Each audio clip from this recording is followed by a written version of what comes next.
Hello दोस्तों, मेरा नाम है जयप्रकाश और आप सुन रहे हैं रीडर्स जर्नी। आज हम जिस जातक कथा के बारे में सुनेंगे उसका नाम है भारू जातक।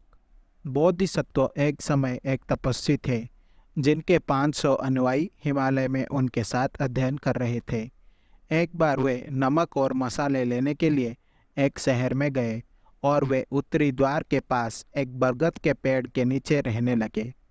जब आधा चंद्रमा बीत गया तो तपस्वियों का एक और समूह आया और दक्षिण द्वार पर एक बरगद के पेड़ के नीचे निवास करने लगा। कुछ ही समय बाद वे सभी जंगल में लौट आए। तपस्वियों के दोनों समूह अगले वर्ष शहर लौट आए। इस बार दूसरा समूह पहले आया और जब उन्होंने देखा कि दक्षिण द्वार का पेड़ सूख गया है तो उन्होंने उत्तरी पेड़ के नीचे अपना डेरा डाला।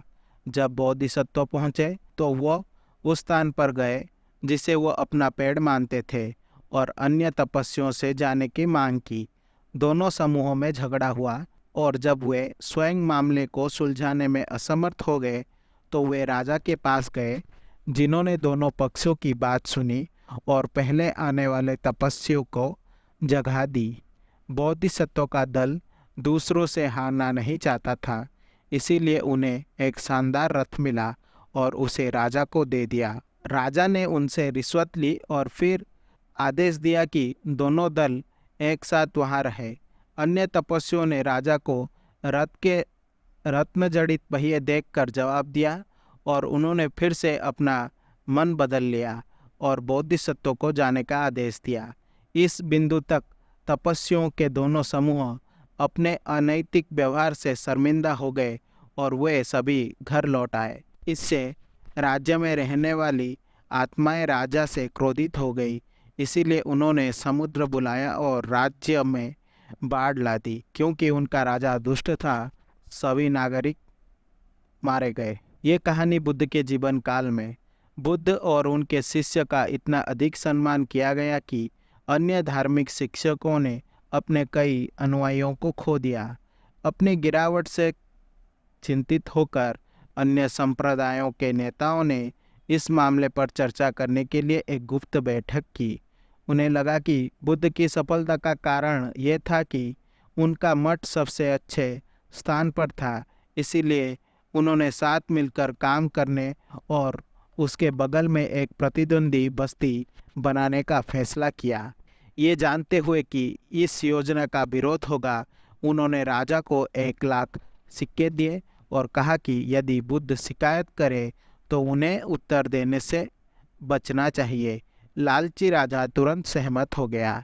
एक बार निर्माण शुरू होने के बाद, जैसा कि अपेक्षित था, बुद्ध ने अपने कुछ शिष्यों को राजा को यह बताने के लिए भेजा कि लोग शोर कर रहे थे और वहाँ उनका मठ बनाना उचित नहीं था।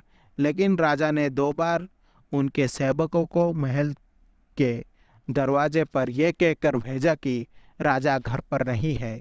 ये मानते हुए कि रिश्वत दे दी गई है, तीसरे दिन बुद्ध स्वयं महल में गए और राजा उन्हें भिक्षा देने से खुद को रोक नहीं सके।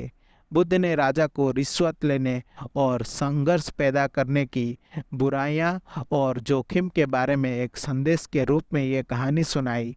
जब बुद्ध चले गए तो राजा को पश्चाताप हुआ और उसने प्रतिद्वंदी बस्ती को नष्ट करने के लिए अपने कुछ लोगों को भेजा। बुद्ध ने अपने जन्म के अलावा किसी अन्य पूर्व जन्म की पहचान नहीं की। आशा करता हूँ कि आपको ये जातक कथा अच्छी लगी होगी।